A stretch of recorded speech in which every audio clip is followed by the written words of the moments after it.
बहुदेवा मनुसाच मंगलानि अचिंतयू अकंखमान सोत्थानं ब्रूहि मंगलमुत्तमम्। हे भगवान, बहुत से मनुष्य, बहुत से ज्ञानी ऋषि मुनियों ने मनुष्य का कल्याण किसमें समाया हुआ है, इस पर कई वर्षों तक चिंतन किया, लेकिन कोई भी इस ठोस नतीजे पर नहीं पहुंच सका कि मनुष्य का कल्याण किसमें समाया हुआ है। तो अब भगवान, हम आपके पास आए हैं, आपसे जानना चाहते हैं कि मनुष्य का कल्याण किसमें समाया हुआ है। श्रावस्ती के जेतवन में रात्रि के तीसरे पहर में देवता जहां भगवान ठहरे हुए थे वहां उत्पन्न होती है और सुंदर उद्यान को चक्रमण करती है, अपने दैदीप्य दिव्य प्रकाश से प्रकाशित करती है, भगवान को नमन करती है, भगवान का चक्रमण करती है और भगवान के बगल में जाकर जब ऐसा सवाल पूछती है कि हे भगवान, अब आप ही बताइए कि मनुष्य का कल्याण किसमें समाया हुआ है, तो भगवान उस देवता को 38 मंगल देते हैं कि इन 38 मंगलों का पालन करने से मनुष्य का कल्याण निश्चित होगा। तो पिछले रविवार के लाइव सेशन में हमने 3 गाथा और उन 3 गाथाओं की कथा के साथ विवरण किया और आज के लाइव सेशन में भी हमने अगली 3 गाथा को कवर किया था, लेकिन कॉलर माइक और एक एक्स्ट्रा कॉलर माइक कार्यकर्ताओं ने स्पीकर के पास लगा दिया। दोनों कॉलर माइक का आवाज़ मिश्रित हुआ और आवाज़ ठीक से नहीं रिकॉर्ड हो सका और लाइव हो चुका है। जब हमने जांचा तो हमें दुख हुआ, इसलिए जो 3 गाथाओं का सवेरे जिक्र हुआ उसको हम अब इस एपिसोड में ले रहे हैं। तो अगली गाथा है माता पितु पट्ठानं पुत्रदारस संग हो अनाकुलाच कमंताये तं मंगलमुत्तमम्। माता पितु उपट्ठानं, माता पिता की सेवा करना, उनकी बीमारियों में उनकी देखभाल करना, उनको सही समय पे अल्प आहार भोजन मिले, सही समय पे आराम मिले, इसका ख्याल रखना। इसके साथ साथ माता पिता ने हमें बड़ा किया होता है, वो हमारे संगति में खुश रहे होते हैं। हम बच्चे होते हैं, लड़ते हैं, झगड़ते हैं, गाना गाते हैं, नाचते हैं, हम जो कुछ भी करते हैं उनसे उनका मन बड़ा प्रसन्न होता था। परिश्रम करने के बाद, थक जाने के बाद भी अपने बच्चे अपनी पत्नी के साथ, पति पत्नी अपने बच्चों के गुणों को देखकर कौतूहल से बड़े प्रसन्न हो जाते और उनका थकान दूर हो जाता था। लेकिन अब हम जब बड़े हो जाते हैं, अपनी पत्नी आ जाती है, हमें बच्चे होते हैं, तो हम माता पिता की आज्ञा का पालन करना छोड़ देते हैं, उनको समय देना छोड़ देते हैं। वो किसी बात के लिए मार्गदर्शन करना चाहते हैं तो हम कभी कभी उल्टा जवाब दे देते हैं, कभी कभी उनकी बातों की तरफ अनदेखा करते हैं, तो वो बड़ा अकेलापन महसूस करते हैं। उन्हें लगता है कि वे सारी जिंदगी कमांडर की तरह घर के पोषणकार पालनहार बनकर हमें बड़ा करते हुए आदत उनको लगी होती है। उन्हें लगता है कि अब ये बच्चे मेरा सुन नहीं रहे, मेरी बहू मेरा सुन नहीं रही। बहू सासू को उल्टा जवाब देती है, सासू की निंदा करती है, कभी कभी सासू पे गुस्सा करते, उसी तरह से ससुरे पे भी, और बेटा भी अपनी पत्नी की पक्ष लेकर अपने बाप के साथ बुरा व्यवहार करता है। इनसे उनका बड़ा दिल टूटता है। ऐसा नहीं करना चाहिए। 55 या 60 की उम्र के बाद जो माता पिता अपने पर आश्रित हो जाते हैं, उनको केवल भोजन की जरूरत नहीं होती है, उन्हें अपने प्रेम की जरूरत होती है और वो पालनकर्ता के रूप में अपनी भूमिका बड़े ईमानदारी से निभा चुके होते हैं, अब भी उन्हें वो आदत है कि वो तुम्हें समझाए, डांटे, बोले ये क्यों किया, ये क्यों नहीं किया। इसी में उनका सुख होता है। ये कोई शत्रुता नहीं होती, आपका अपमान नहीं होता, लेकिन हम उनके साथ बुरा बर्ताव करते, ये नहीं करना चाहिए। माता पिता की सेवा करना चाहिए। सेवा केवल खाना देने से, नाश्ता देने से या औषध देने पर ही नहीं है, उनकी भावनाओं की कदर करनी चाहिए। उनके जिनके साथ मित्रता के संबंध है, ऐसे व्यक्ति जब आते हैं मिलने के लिए, उनकी भी इज्जत करनी चाहिए। तभी ये होगा कि माता पिता उपट्ठानम पुत्रदारस संगो। तो पहला माता पिता उपट्ठानम, माता पिता की सेवा करनी चाहिए, इससे मनुष्य का मंगल होगा। और कैसी करनी चाहिए मैंने बता दिया।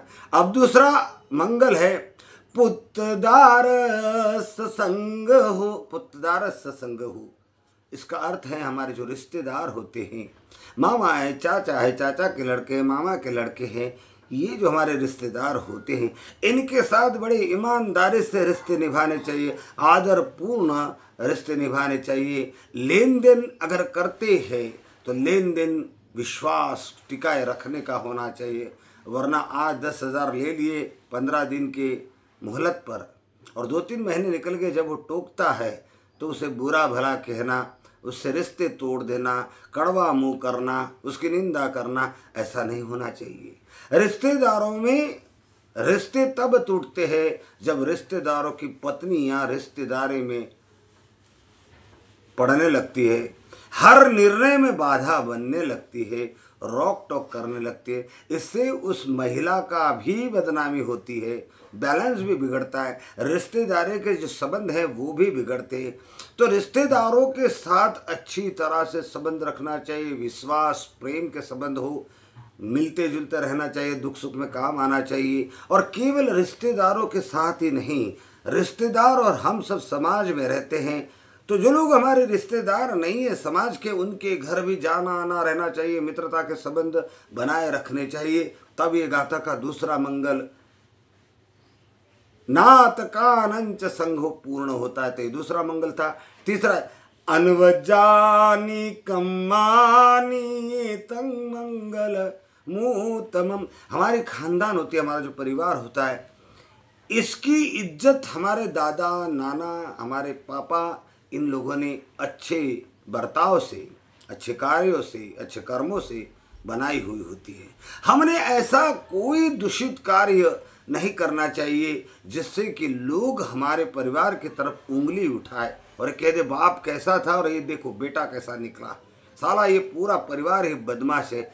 ऐसा कोई काम नहीं करना चाहिए जिससे लोग अपने परिवार की तरफ उंगली उठाए। तो पहली ये जो माता पिता उपट्ठानम पुत्रदारस संगो अनाकुलाच कम्मंता, ये तब मंगल थे। यहाँ 3 मंगल थे मैंने बताए। अब अगली गाथा की तरफ। दानंच धम्मचर्याच नात कानंच संगो, नहीं ये भी बता चुका हूं मैं। आरती विरति पापा मज्जपानाच संयमो अपमादोच धम्मेषु एतं मंगलमुत्तमम्। आरती वीरति पापा। आरती क्या होता है, वीरति क्या होता है? रत यानी लीन हो जाना, आकर्षित हो जाना, मोहित हो जाना, उसे रत कहते हैं। इसी से रत्नों को नाम दिया गया, जो सुंदर होते, चमकीले होते, हीरे जवाहरात मोती, इन्हें रत्न इसलिए कहा गया क्योंकि रत करते, मोहित करते महिलाओं को, पुरुषों को, राजाओं को, महाराजा को, अमीरों को, गरीब को अपने सुंदरता के तरफ अपने तरफ आकर्षित करते हैं। तो उसमें मनुष्य रत हो जाता है। तो इसका आरति, अरत होना, वहाँ रत होना गुनाह है, और यहाँ धम्म में धम्म के प्रति आरती गुनाह है। आरती का मतलब है धम्म में लीन होना चाहिए, धम्म में संलग्न होना चाहिए, धम्म धारण करना चाहिए। लेकिन जब धर्म की बात आती है तो मनुष्य धर्म की तरफ मुंह मोड़ लेता है। यहाँ आरती का ये अर्थ है कि धम्म की तरफ मुंह मत मोड़िए। धम्म के प्रति जो श्रद्धा है, धम्म कार्य जो है, उससे अपने आप को अलग ना रखिए। वीरति या वीरत ना बन जाए। आरति वीर यानी धम्म में श्रद्धा होनी चाहिए, लीन होना चाहिए। उसकी जगह आप धर्म से अलिप्त ना रहे।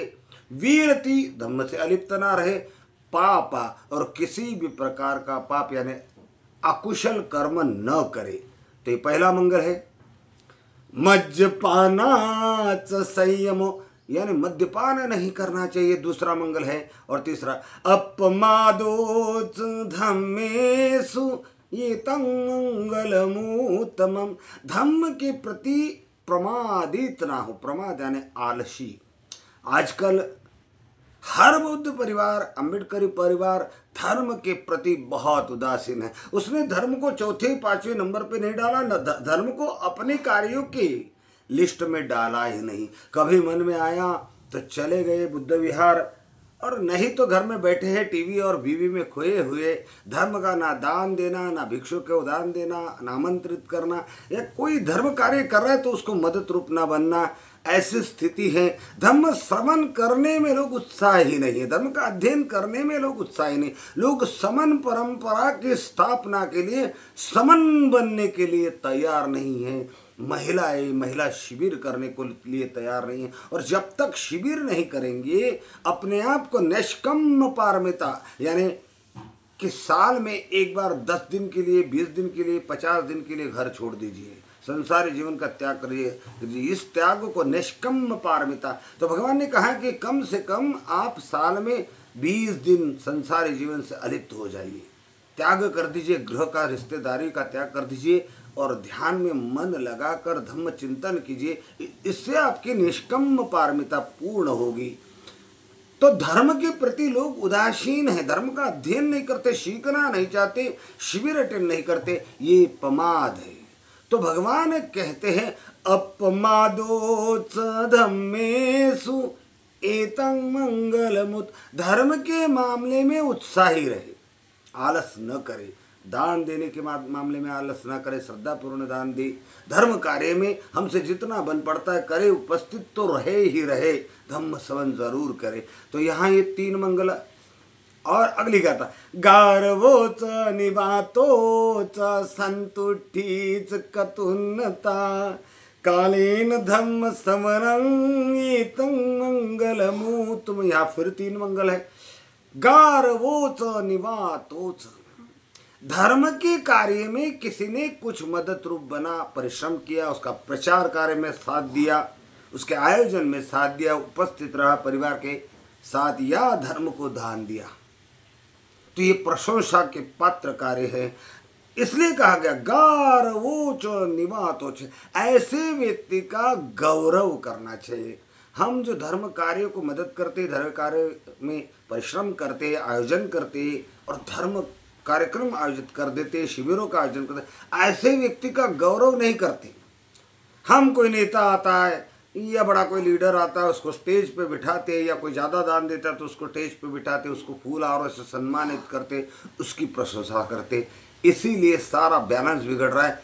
जो कार्य कर रहा है समाज का, धर्म का, समाज सुधारना के कार्य में लगा हुआ है, लोगों की गालियाँ खा रहा है, लोग उसकी निंदा कर रहे, उस पर पैसे खाने का इल्ज़ाम लगा रहे, ऐसा व्यक्ति फिर भी कार्य से जुड़ा हुआ है ना, समाज सुधारना का कार्य कर रहा है ना, ऐसा व्यक्ति गौरव के पात्र है और ऐसे व्यक्ति का गौरव करना चाहिए। संतुष्टिच कतुन्नता, और जो कुछ कमा रहे हो यार उसमें संतोष मानना चाहिए। इसका अर्थ ये नहीं कि आप अधिक धन मत कमाओ, अधिक परिश्रम करो, अधिक धन कमाओ, लेकिन अधिक धन कमाने के चक्कर में धर्म ना भूल जाए, धर्म का प्रशिक्षण ना भूल जाए, अपने आप को ना भूल जाए, अपने रिश्तेदारों, अपने समाज के कर्तव्य को ना भूल जाए। संतुष्टि चकतुन्नता, संतोष माने, हाय हाय नहीं करनी है। ये दूसरा मंगल इस गाथा का। और तीसरा कालेन धम्म श्रवणं तं मंगलमूत। समय समय पर बुद्ध विहारों में जाना चाहिए, आनापान सती ध्यान करना चाहिए। अगर साधना करने आती तो साधना तो घर में सुबह शाम करनी चाहिए, जब समय मिलता है करना। मंगल मैत्री करने की आदत डालनी चाहिए, चित्त को निर्मल करने की आदत डालनी चाहिए, शीलों का पालन करने का अभ्यास करना चाहिए। यानी कि आर्य अष्टांगी के मार्ग में जो सम्मा सती और सम्मा वायामो, ये दो सिद्धांत दिए, इसको जीवन में उतारना चाहिए और इस तरह से मनुष्य का कल्याण होगा। ऐसा कहकर तथागत बुद्ध ने उस देवता को संतुष्ट किया।